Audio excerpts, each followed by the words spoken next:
आज से ही ग्रंथ लिखने की परंपरा शुरू हुई है।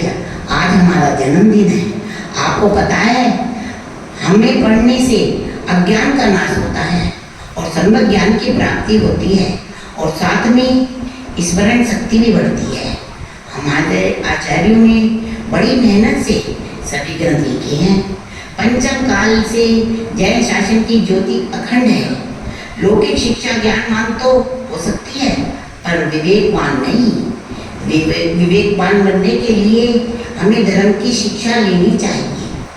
धर्म ज्ञान की 4 दिशाएं हैं। हर दिशा का ज्ञान अनूठा है। इन्हें अनुयोग कहते हैं, अर्थात जिनेंद्र के उपदेश की पद्धति को अनुयोग कहते हैं। अनुयोग 4 प्रकार के होते हैं। प्रथम अनुयोग, कर्णानुयोग, चरणानुयोग, द्रव्यानुयोग। आइए अब हम सब इन अनुयोगों के बारे में जानते हैं। मैं प्रथमानुयोग हूँ। जिन ग्रंथों में महापुरुषों व 63 श्लाघा पुरुषों के चारित्र का वर्णन होता है उसे प्रथमानुयोग कहते हैं।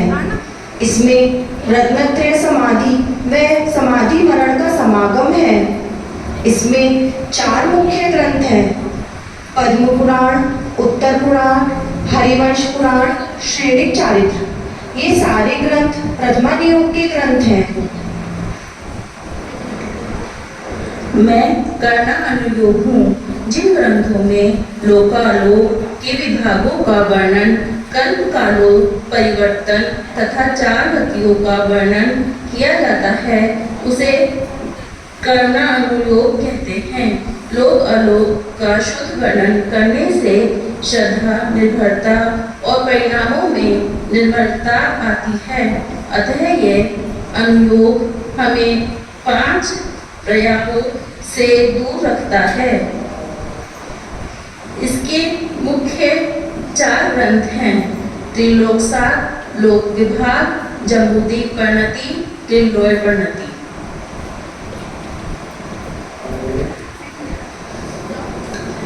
मैं चरणानुयोग हूँ, जिसमें श्रावक व मुनियों के चारित्र की उत्पत्ति व वृद्धि कैसे होती है, किन किन कारणों से होती है, चारित्र की रक्षा किन किन कारणों से होती है, व कौन कौन से व्रतों की भावनाएं कौन कौन सी हैं, उसका विस्तार से वर्णन मिलता है।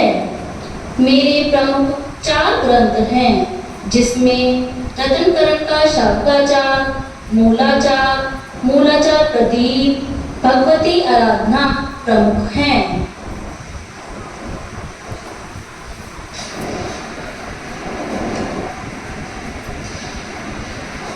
मैं द्रव्यानुयोग हूँ। जिन ग्रंथों में 7 तत्व, 6 द्रव्य, पुण्य, पाप, बंध, मोक्ष का वर्णन किया जाता है उन्हें द्रव्यानुयोग कहते हैं। इनके फलस्वरूप जीव वास्तविक रूप की पहचान कर मोक्ष मार्गी बनते हैं।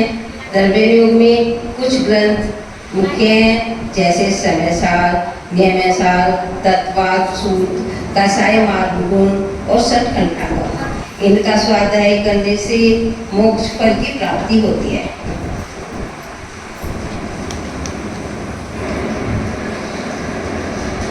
आज के समय में मेरे को कोई पढ़ता ही नहीं।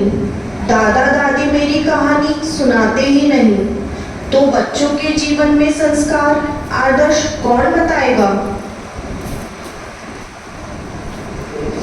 मैं जीवन में धन की रक्षा बताने के लिए उपयोगी हूँ, लेकिन मुझे पढ़ने वाले अब ज़्यादा रहे ही नहीं हैं।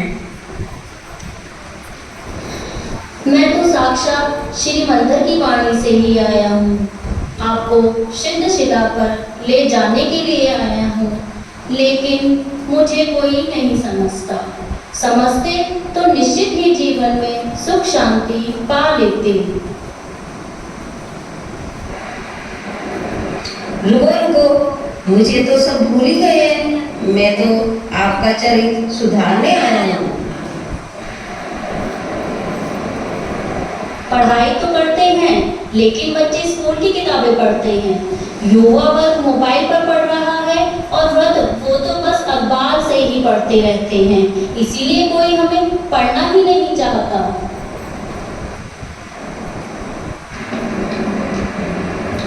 हाँ भाई, सभी ग्रंथों का यही हाल है। हमारे ऊपर जमी धूल को कोई साफ करने वाला नहीं, बस अलमारी में रखी है। आगे उसका क्या हुआ इससे किसी को कोई मतलब नहीं है। मुझे सभी लोग रद्दी में दे देते हैं। ग्रंथों को घर में रखने को कोई तैयार नहीं है। ये आगे की पीढ़ी भगवान के बारे में कैसे जानेगी। मेरे प्यारे बच्चों, अपनी जिनवाणी माँ को बचाने की कोशिश करो। ज़्यादा से ज़्यादा ग्रंथों को पढ़ो। इस समय पूरी ताकत के साथ प्रचार करोगे ना, ग्रंथ पढ़ोगे ना, पढ़ो, ग्रंथों को पढ़ो, तभी अपने ग्रंथों को बचा सकते हो, तभी अपने धर्म की रक्षा कर सकते हो।